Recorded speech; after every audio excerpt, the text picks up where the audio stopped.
The first rifle shot cracked across the arroyo like the wrath of God himself, and the .44 to 40 slugs snatched Evelyn Harlow's hat clean off her head before the echo ever reached her ears. She was off the saddle and rolling before the bay gelding finished shying. Boots skidding on shale, Spencer carbine already out of the scabbard and across her forearm. 30 years old, 6 months widowed, and still faster than most men half her age. She came up hard against a slab of red sandstone the size of a boxcar, heart slamming against her ribs so loud she feared the shooter could hear it. Second bullet whined off the rock and showered her face with stinging grit. Moonlight poured cold and merciless over the desert, turning every creosote bush into a crouching enemy. 200 yards up the canyon wall, she caught the glint of brass on a cartridge belt, then nothing. Whoever hunted her knew the country the way a wolf knows its own heartbeat. Evelyn levered around into the Spencer and waited, cheek welded to the walnut stock, thumb on the hammer. The night smelled of iron and horse sweat and the faint, sweet rot of saguaro pulp. Somewhere a nightjar called once, lonely as a dying man. The shooter did not fire again. Instead, a voice drifted down the canyon, low and amused, perfect border Spanish sharpened on Apache steel. "Senora Harlow? You ride far from the lights tonight. Some things in the dark still remember your husband's name." Every drop of blood in her veins turned to ice. She knew that voice. Every rancher, freighter, and soldier south of the Gila knew it. El Curvo Negro, the Black Crow captain of the last Bronco band that had never bent knee to treaty or reservation. The Army had $500 on his ears. The Mexicans paid in $20 gold pieces. No one had collected. Evelyn eased the hammer down so it wouldn't click and answered in Spanish just as clean. The Charleston finishing school accent long since burned out of her. "Then come down and collect what's owed, Corvo. I already buried one man this year. The grave's still warm." Silence. Then the soft chuckle of a man who had heard braver words from men with their guts on the ground. A pebble clattered somewhere high on the slope. When she risked a glance over the rock, the ridge was empty except for the wind worrying a scrap of black calico caught on a mesquite thorn. She did not breathe easy. Men like El Curvo did not miss twice unless they chose to. Evelyn holstered the Spencer, caught the bay's dragging reins, and swung up. The horse trembled under her, white rings showing around his eyes. She nudged him into the deepest shadow of the arroyo and rode south, keeping to the soft sand where hooves made no sound. The deed in her saddlebag folded tight inside. Oilskin felt heavier than the $40 in double eagles sewn into the lining of her coat. James had mailed her that deed from his deathbed in Tombstone. Lungs drowning in their own blood, fingers too weak to hold a pen. The Barhedge Ranch on the middle San Pedro, 6,000 acres of river bottom, grass belly deep to a horse in good years, was now legally hers. James had stolen it fair and square with forged Spanish grants and a judge who liked his whiskey neat and his bribes neater. The real owners, powerful men with offices in Tucson and friends in Washington City, wanted it back. They had tried buying her out in Tombstone. She had laughed in their faces. So now they sent worse than lawyers. She rode hard, pushing the bay until his breath steamed white in the freezing air. The stars wheeled overhead like cold campfires. Somewhere behind her a raven croaked once, harsh and close. Though no raven flew at night. Just before dawn the country opened into a broad flat, where the stage road from Contention crossed the dry wash. Evelyn topped a rise and reined in so hard the bay sat back on his haunches. Below her a Conestoga wagon burned like a torch. Flames roared up through the canvas top, 30 feet high, painting the mesquites red. Around it lay 4 bodies arranged in a perfect circle, 2 men in freighter's boots, a woman in a calico dress already half charred, and a boy no older than 12. All scalped, all stripped naked. The woman's arms had been stretched out as if she were flying. The boy placed at her feet like an offering. Evelyn's stomach lurched. She had seen Apache work before, quick, brutal, gone before the echo died, but never this. Theatrical. Then she saw the brand. The wagon's tailgate still glowed cherry red in the inferno. Someone had pressed a running iron into the fresh pine and held it there long after the wood caught. Apache. 3 inches high, perfect curls on the HA message. Clear as church bells on Sunday. She edged the bay closer, Spencer across her thighs. The tracks told the story plain, moccasin prints light and dancing, and over them the deeper gouges of iron-shod cavalry horses ridden double. Someone had paid El Curvo in government Springfields and U.S. Army ammunition. Evelyn spat to clear the taste of bile.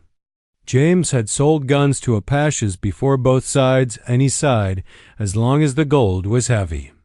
Looked like some of his customers had come to settle accounts with the widow. She wheeled the bay and kicked him into a lope. The San Pedro lay another 10 miles south. If she reached the ranch by noon, she could ride on to Tucson, file the deed at the county seat, and make the sale legal before the vultures closed in. If she failed, she would be another bleached skeleton for the buzzards, and James's sins would swallow her whole. The sky behind her turned the color of fresh blood as the sun climbed. Heat devils already danced above the sand. She bent low over the bay's neck, coat flapping like black wings, and rode as though every shadow carried a rifle. Mid-morning she smelled the river. Before she saw it, cottonwood and wet mud. The sweet breath of water in a land trying to kill you with thirst. The trail dropped through a gap in the willows, and there it was, the San Pedro, brown and shallow. Sliding between banks green as Eden, and on the near bank stood the house. The barrage. Ranch house crouched like something too mean to die. Adobe the color of dried blood, roof sagging, windows shot out years ago and never replaced. Cottonwoods leaned over it, whispering secrets. The corrals were empty except for a single buzzard hopping along the top rail, wings half spread for balance. Evelyn stepped down stiff as an old woman. 30 hours in the saddle had turned her legs to wood. The big iron key James sent with the deed scraped in the lock like a dying scream. Inside smelled of rat nests, old mezcal, and gunpowder long gone sour. Moonlight through the broken windows laid silver bars across the puncheon floor. A woman's glove black lace, green with mold, lay like a dead spider beside the cold hearth. Evelyn picked it up. Dried blood crusted the fingertips. She stood listening. The house listened back. Somewhere water dripped. Somewhere else a board creaked, though no wind moved. Then she smelled tobacco strong. Harsh Mexican leaf. Evelyn spun, Spencer coming up smooth. A man leaned in the doorway to the kitchen. Hat brim low, coat open to show the ivory handle of a Colt, tall. Raw-boned, 35 maybe, with a scar that pulled the left corner of his mouth into a permanent half-smile. The star on his coat was tarnished almost black. Afternoon, Mrs. Harlow, he said in a slow Texas drawl that could cut wire. Deputy U.S. Marshal Luke Calder. Tucson sent me to make sure you arrived breathing. Looks like I'm $1 short and a day late. His eyes pale gray, almost colorless, took in the Spencer steady on his chest, the glove still in her left hand. The hard set of her mouth. You always greet a lady with a gun in her face? She asked. Only the ones still alive when they shouldn't be. He pushed the brim up with one finger. Word is you aim to sell this place quick and vanish. Word also is certain parties would rather see you planted on it permanent. Evelyn lowered the rifle a fraction. And which party pays your wages this week, Marshal? Right now, the United States government. Tomorrow, who knows? Desert wind changes fast. Close up, she smelled coffee, horse sweat, and fresh blood. A dark stain soaked his shirt just below the ribs. You're hurt, she said. Apache arrow 2 nights back. Barbed head. Cut it out myself. He said it like a man remarking on the weather. He stepped past her into the house, boots quiet on the rotten floorboards, and looked up at the ceiling where someone had carved words, deep into the vigas with a Bowie knife. A la viuda negra vi viva black widow lives. Calder read it aloud, soft. Then he turned those pale eyes on her. Looks like they already gave you a name, Evelyn Harlow. Question is, do you aim to wear it or burn it off in the same fire that takes this house? Behind them, far off but unmistakable, a raven cried once against the pale morning sky, and for the first time since James drew his last wet breath, Evelyn felt something sharper than grief. She felt hunted, and she felt ready. The sun bled out across the desert like a gut-shot man, turning the sky the color of fresh liver before it finally died behind the Whetstone Mountains. Evelyn and the wounded marshal dragged the heavy oak table across the puncheon floor and wedged it against the front door. The back door got the cook stove itself, shoved into place with curses and the screech of iron on wood. Every window had been shot out years ago. They boarded the worst of them with broken chairs and a dismantled wardrobe, hammering nails with the butt of Calder's Colt dot by the time they finished. The house looked like a fort that had already lost the war. Luke Calder peeled off his blood-stiff shirt without ceremony, revealing a body roped with old scars and one fresh horror, a puckered hole the size of a silver dollar just under his left ribs, sewn with coarse black thread that looked like spider legs. Pus wept from the edges. Evelyn heated water on a hatful of coals on the hearth, found a half bottle of mezcal someone had left under the sink, and poured it straight over the wound without warning. Calder hissed once, teeth bared, then forced a grin. "You kiss your mother with that hand, ma'am?" "My mother's been dead 20 years, Evelyn said, threading a needle with the same calm she once used to mend James's uniforms while cannon thundered at Gettysburg. "Hold still or I'll sew your lip to your ear." He held still. She cleaned the wound, stitched the worst of the swelling shut, and bound it with strips torn from a petticoat she found in an upstairs trunk, someone else's lace and memories. When she finished, Calder leaned back against the adobe wall, sweat shining on his forehead despite the cold seeping through the cracks. "Obliged," he said. Most women would have fainted. Most women never had to hold a bowl while their husband coughed his lungs into it. She wiped her hands on her skirt. "You're burning with fever. You'll be dead by morning if it takes a turn. Then we best keep busy." He pushed himself upright, swaying only a little. "Show me the rest of this mausoleum." They moved through the house with lanterns made from tin cups and bacon grease. Every room had a story written in violence. In the parlor, someone had shot the chandelier to pieces. Crystal shards still glittered in the dust like frozen tears. Upstairs, the master bedroom door hung from one hinge. The bed itself was gone, burned or stolen, but the headboard remained, hacked full of bullet holes. On the wall behind it, charcoal had drawn a spider the size of a wagon wheel, legs dripping red pigment someone had mixed with blood. Beneath it, in letters a foot high, "Harlow blood feeds R. Calder," traced one dripping leg with a fingertip. "They've been expecting you a long time." Evelyn felt the walls listening. "James never brought me here. Said it was too rough for a lady." Looks like he was right. They found the kitchen again and built up the fire. Calder fed it slats from a broken cradle he kicked apart without comment. Evelyn set coffee on to boil in a pot blackened by 100 desperate fires. The smell filled the room with something almost like comfort. Outside, the wind rose. Cottonwoods along the river moaned like women in labor. Calder sat across from her, cleaning his Colt with a rag and oil that smelled of wintergreen. The firelight carved the scar on his face into something demonic. "Tell me about James," he said, not looking up. Evelyn stared into the flames until her eyes burned. "What's to tell that isn't poison?" "Poison's the only water out here, Evelyn. Drink or die." She laughed once, a sound like breaking ice, and the words came slow and bitter. He was beautiful when I met him. Charleston Ballroom, 1861. Blue uniform, gold braid, voice like warm honey. I was 19, stupid, and the war made everything urgent. We married in secret because father hated Yankees. By 63, he was brevetted captain for courage at Chancellorsville. By 65, he was selling quartermaster beef to both armies and laughing about it. Consumption took him slow. Doctors said Arizona air might save him. Instead, it gave him 10 extra years to ruin lives. She poked the fire. Sparks shot up the chimney like desperate souls. He forged Spanish land grants older than the country itself.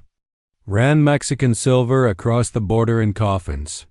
Sold rifles to Apaches one month, to the army the next. When money got tight, he started selling people, orphans, Chinese girls, Apache children snatched from camps at night. Said the desert was big enough to swallow screams and still have room for more.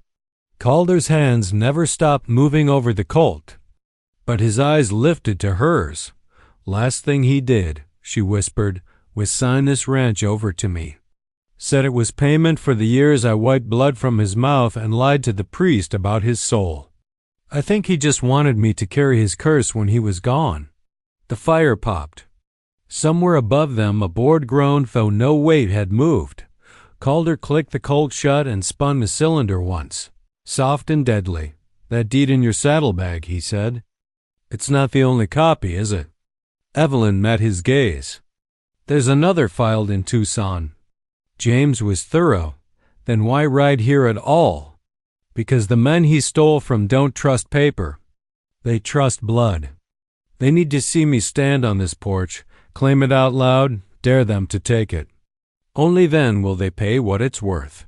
Calder was quiet so long she thought he hadn't heard. Then, you're not selling the ranch, Evelyn. You're selling your life for a price. Everything has a price, Marshal. Even breathing. He started to answer when the temperature in the room dropped hard, like someone opened a door to December. Their breath plumed white. The fire shrank to sullen coals. Calder came half out of his chair, Colt rising. A thud shook the ceiling. Dust sifted down between the vigas. Attic, he mouthed. There was no proper stair, just a trapdoor in the hallway ceiling and a rawhide loop for pulling. Calder boosted her up first. She set her shoulder to the door and shoved. It gave with a scream of warped wood. Moonlight poured through a broken gable, silvering everything in ghost light. Broken trunks, a child's rocking horse thick with cobwebs. A dressmaker's dummy wearing a rotted ball gown like a corpse at a party. And in the center, kneeling on the bare boards, a woman, Apache, 25 maybe. Hair braided with hawk bells and scraps of red trade cloth. Buckskin dress torn at the shoulder, blood crusted on her cheek. Her hands were bound behind her with rawhide, ankles lashed, mouth gagged with a strip of her own dress. An empty cradle board lay kicked over beside her. When she saw Evelyn, her eyes went wide with pure animal terror. Evelyn Spencer was downstairs. She had only the skinning knife on her belt. Calder climbed up behind her, Colt ready. The woman shrank back, shaking her head violently, trying to speak through the gag. Easy, Evelyn said in Spanish, soft. We're not the ones who tied you. The woman's eyes darted past them to the trapdoor. Too late. The trap slammed shut beneath their feet. A heavy trunk scraped across it with a sound like a dying cow. Laughter echoed up through the floorboards, low, familiar, and utterly without mercy. El Curvo Negro's voice floated up, lazy as smoke. Senora Harlow, I have waited a long time to meet the woman who owns my sister's grave. Calder fired twice through the floor. Wood splinters exploded upward. The laughter only moved, circling. Smoke began seeping between the boards. Thin at first, then thicker, smelling of coal oil and burning pine. They were trapped in a box 20 feet above a fire set to cook them alive. Calder looked at Evelyn once, gray eyes steady in the growing red glow. And in that look was everything they did not have time to say. Then he turned to the gable window, kicked out the last of the sash. And the night rushed in cold and clean and full of guns waiting in the cottonwoods. Somewhere below. The first flames licked up the walls like hungry tongues. And the house that remembered screams began to scream again. The attic filled with smoke faster than a man could curse. Heat rose through the floorboards until the soles of Evelyn's boots smoked. The Apache woman Totsie, she had managed to gasp before the gag went back in her mouth out of pure terror, coughed hard. Enough to bring blood to her lips. Calder didn't waste breath on talk. He smashed the last of the gable window with his Colt butt, glass raining down into the night like sharp stars. 20 feet below, the lean-to roof sloped toward the backyard. Flames were already licking up the adobe walls, painting everything the color of Judgment Day. "Roof's our only way," Calder said. Then the river, 20 yards of open ground. After that, God might remember we exist. Evelyn sliced Totsie's ankle bonds with her skinning knife. The woman's legs buckled. She'd been trussed for hours. Calder simply slung her over his shoulder like a sack of meal, ignoring the way fresh blood soaked through his bandage at the effort. "Hold tight, sister," he told her in border Spanish. "Tonight we all leave this house or none of us do." He went first, boots hitting the shingles hard enough to crack them. Evelyn followed, coat flapping, Spencer carbine slung tight across her back. The heat behind them roared like a living thing. Sparks whirled upward in a cyclone. They slid down the slope and dropped the last 8 feet to the ground. The impact drove the air from Evelyn's lungs. For one heartbeat, the three of them crouched in the shadow of the burning house. Firelight turning their faces into masks. Then the cottonwoods came alive. Muzzle flashes winked from the darkness. 6, 8, a dozen rifles. Bullets whined overhead and thudded into the adobe. Someone screamed orders in Apache. Calder shoved Totsie behind the rain barrel and returned fire with the Colt, flames stabbing the night. A warrior staggered out of the trees clutching his thigh, then vanished again. "River!" Calder yelled over the roar of the fire. They ran. The backyard was littered with old branding irons, broken bottles, the bones of cattle long dead. Evelyn's boots slipped on blood-wet grass. Someone had already died here tonight. She grabbed Totsie's hand and hauled her along. The woman ran barefoot, silent, braid whipping like a blacksnake. Behind them the ranch house gave a tremendous groan and the roof fell in. A pillar of fire shot 100 feet high, lighting the desert bright as noon. For one frozen second, every warrior in the trees stood out plain. Painted faces, U.S. Army Springfields, bandoliers of brass cartridges that glinted like gold. Then the shadows swallowed them again. They hit the willows along the riverbank at a dead run. Branches clawed at Evelyn's face, drew blood. The San Pedro ran shallow here, knee-deep over gravel bars, black and shining. Cold hit her like a slap when she plunged in. The shock stole her breath. Halfway across, Totsie stumbled and went under. Evelyn dragged her up by the hair. The woman came up spitting, eyes wild. "Keep moving!" Calder roared. He was bleeding again, dark stains spreading down his side, but the Colt still barked steady. They gained the far bank and fell behind a cottonwood big enough to hide a stagecoach. The tree's trunk was pale as bone in the firelight. Evelyn risked a look back. The ranch house was a furnace. Flames poured from every window and door, turning the night into a second sun. Silhouetted against it, a single rider sat his pony on the near bank El Curvo Negro, bare-chested, war paint black across his eyes, Henry rifle across his saddle. He watched the house burn the way another man might watch a funeral. Totsie saw him and made a sound like a kicked dog. She tried to stand. Evelyn yanked her down. "Your brother?" She hissed in Spanish. Tazhi nodded, tears cutting clean paths through the soot on her cheeks. Then why the hell is he trying to roast us? Before Tatsi could answer, El Curvo raised one hand. The shooting stopped as sudden as it started. Silence fell, broken only by the crackle of the burning house and the low rush of the river. His voice carried across the water. Calm, almost conversational. Senora Harlow, you have something that belongs to my people. A child. Taken 3 winters ago by the man whose name is on your deed. Evelyn's stomach dropped into her boots. James had bragged about it once.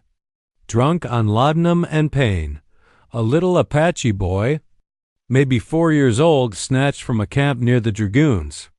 Sold south to a silver mine in Sonora for $200 and a bottle of good bourbon.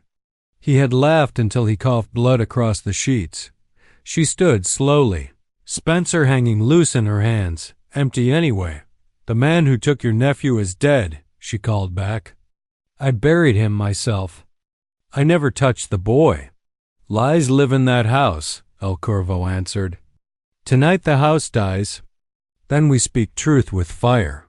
He lifted something from his saddle, a branding iron, the bar H mark glowing cherry red from the burning building. He had carried it out through the flames like a holy relic. Calder leaned close to Evelyn's ear. When he moves, we move. Upstream, under the bank. There's a riffle 50 yards north, deep enough to hide. Evelyn shook her head. He'll kill her first, she nodded at Tatsi, his own sister. Calder's scarred mouth twisted. Family's complicated out here. El Curvo spurred his pony into the river. Water sheeted up around the animal's legs. He came alone, slow, the branding iron held high like a torch. 20 yards away he stopped. I will trade, he said. The woman for the child's name. Where did Harlow sell my sister's son? Evelyn felt the weight of every sin James had left her. The river ran cold around her ankles. Behind El Curvo, the house collapsed entirely, sending up a storm of sparks that whirled across the sky like lost souls. She took one step forward.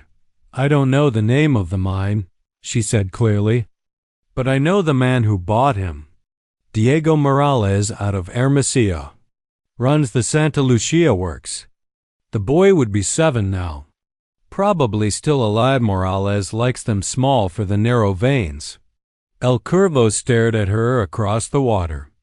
The firelight painted his face bronze and terrible. Tz High made a broken sound and started forward.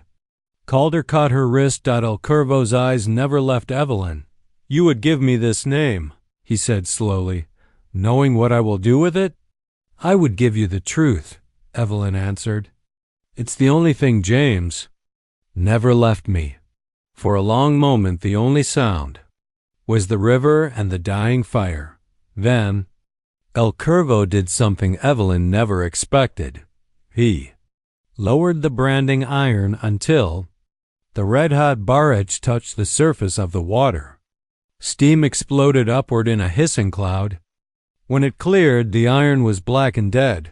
He looked past Evelyn to his sister. Tatsi, he called softly. Come home. Tatsi pulled free of Calder and walked into the river without looking back.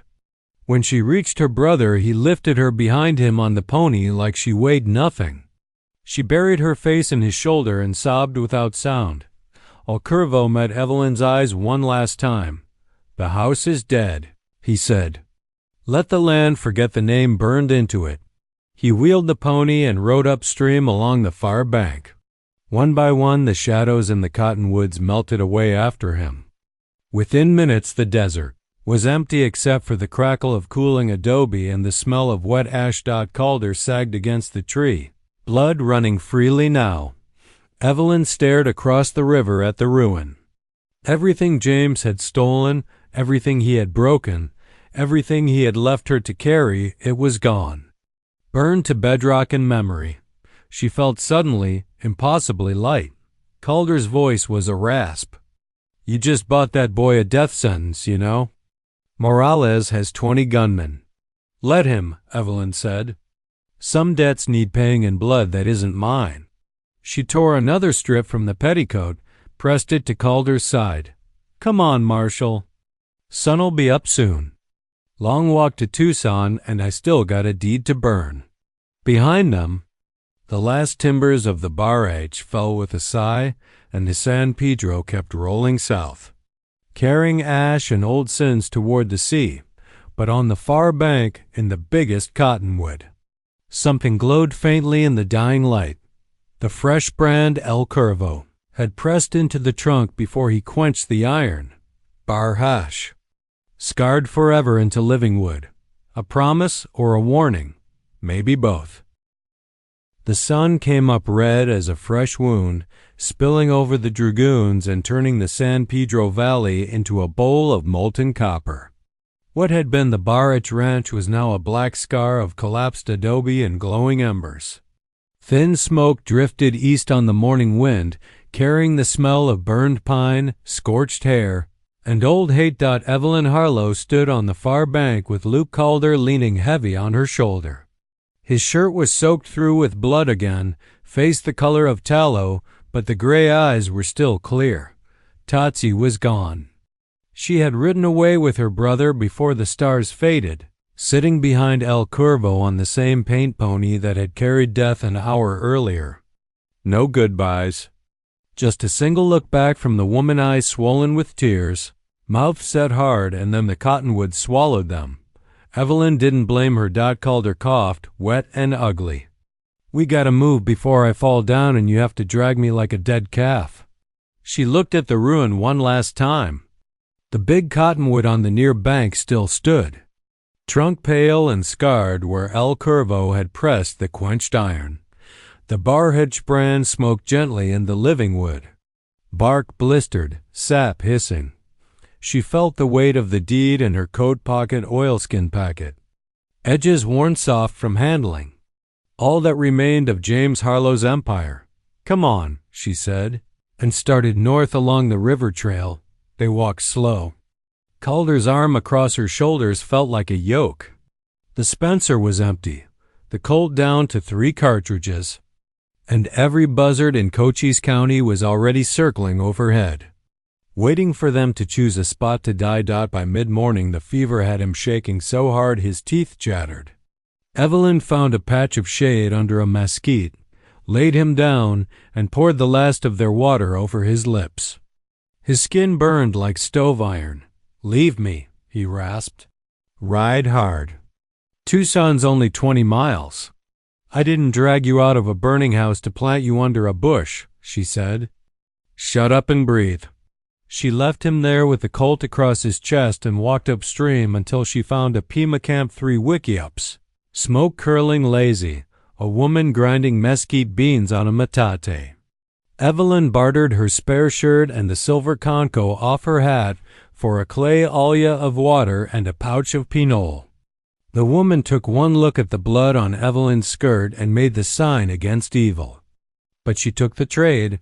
When Evelyn got back, Calder was sitting up, pale as death but awake. "You look like hell," he said. "Flattery will get you nowhere." She knelt, mixed pinole and water into a thin gruel, and spooned it between his lips like he was a child. He swallowed, grimaced, swallowed again. "I ever tell you I hate sweets?" He muttered, "Save your strength for dying later." He laughed once short, pained, and then his eyes fixed on her, serious. "Evelyn, that deed, you still aim to sell?" She stared at the river sliding past, brown and indifferent. "I thought I did," she said finally. "Thought I could wash James's blood off my hands with Tucson money. But last night," she stopped, throat tight. "Last night I gave a little boy back to his people. Cost me nothing but a name. Felt better than any price I was ever offered." Calder was quiet a long time. Then, "Some brands don't wash off. Some you choose to carry." She looked at him sharp. He was staring past her at the Cottonwood across the river, at the fresh scars smoking in the morning light. By noon they were moving again. The fever broke somewhere around 2 o'clock. Sweat poured off Calder in rivers, carrying the poison out. He walked on his own after that, leaning on a mesquite limb for a crutch, cursing every step but refusing to stop. They reached the old stage station at Tres Alamos just after sundown. The keeper, a one-eyed Mexican named Jesus, took them in for 2 double eagles and no questions. He fed them beans and goat stew, poured mezcal over Calder's wound, and stitched it proper with boiled horsehair. Evelyn slept on the floor wrapped in a serape and woke before dawn with a taste of smoke still in her mouth. 3 days later they rode into Tucson on borrowed horses, Calder upright in the saddle, jaw clenched against the pain. Evelyn in her battered black coat and a new hat she'd bought off a drunk in the street. The territorial land. Office sat on Meyer Street. Adobe walls whitewashed, American flag hanging limp in the heat. Inside it smelled of ink, dust, and old lies. The clerk, a thin man with a green e-shade and a face like a disappointed undertaker, looked up when Evelyn slapped the oilskin packet on the counter. "Harlow." "Bar H Ranch on the middle San Pedro," she said. "I'm here to quitclaim every acre." The clerk raised an eyebrow. "Whole 6,000? Lady, that graze is worth 30,000 easy, even after the troubles." "It's worth exactly $1, Evelyn said, "and a promise." She slid a folded paper across the desk. The clerk unfolded it, read, and went still, written in her own careful hand. "Let the cottonwood on the east bank of the San Pedro bearing the Bar H brand stand untouched forever. Any man who cuts it answers to the widow." The clerk looked from the paper to Evelyn to the tall, scarred marshal leaning silent in the doorway. "You're serious?" "Dead serious." He shrugged, dipped his pen, and started writing. 10 minutes later it was done. Evelyn Harlow signed with a flourish she hadn't used since Charleston ballrooms. The clerk counted out $1 silver, stamped the deed, and handed her the receipt. Outside, the Tucson street baked under late spring sun. Calder waited on the boardwalk, hat brim low. "It's over," she said. "Is it?" She looked back at the land office, then at the mountains rising blue beyond the town. "James is ash. The ranch is ash. The only thing left is the tree." She touched the receipt in her pocket. "And that can't burn." Calder studied her a long moment. Something shifted behind the gray eyes. Respect, maybe. Or the beginning of something neither of them had a name for. "Where will you go?" he asked. "North, maybe. Colorado's supposed to be pretty." "Or California. Heard the ocean don't smell like death." He nodded slow. "Long ride for a woman alone." "I've been alone a long time, Marshal. Not anymore, if you don't want to be." The words hung between them simple and enormous. Heat shimmered off the street. Somewhere a church bell tolled 4. Evelyn felt the old armor crack. Just a little. She reached up and touched the scar that pulled his mouth crooked. "I don't pay wages by the day," she said. "Good," he answered. "I never was much for steady work." They rode out at sunset, 2 horses side by side, heading northwest on the old military road. Behind them, Tucson faded into purple haze and the smell of creosote. 10 years later, freighters on the San Pedro Trail still told the story. They said if you camped on the east bank near the ruins of the Bar H, you could see a woman riding the far side at twilight, black coat, low-crowned hat, a tall man with a limp riding beside her. They never crossed the river, never spoke. They just checked that the big cottonwood still stood, and every spring, when the river ran high with snowmelt, fresh words appeared beneath the old brand, carved deep into the bark with a skinning knife nobody ever saw. La viuda vive, el corvo guarda su sombra, the widow lives and the crow keeps her shadow, travelers left. Tobacco and strips of red cloth tied to the lower branches. Pima children dared each other to touch the scarred trunk. Apache warriors rode miles out of their way to water their ponies there and sit silent a while, remembering a boy who came home too late and a woman who paid a debt that wasn't hers. The tree grew taller every year. The brand never faded. The river kept rolling south, carrying ash and old sins toward the sea, and somewhere far north. In a high valley where snow stayed late on the peaks, Evelyn Harlow, 30 years older, hair gone silver under the same black hat, woke some mornings before dawn and smelled cottonwood smoke on the wind. She never told Luke where the smell came from. She didn't need to. Some brands don't wash off. Some you choose to carry, and some, against all odds, set you free.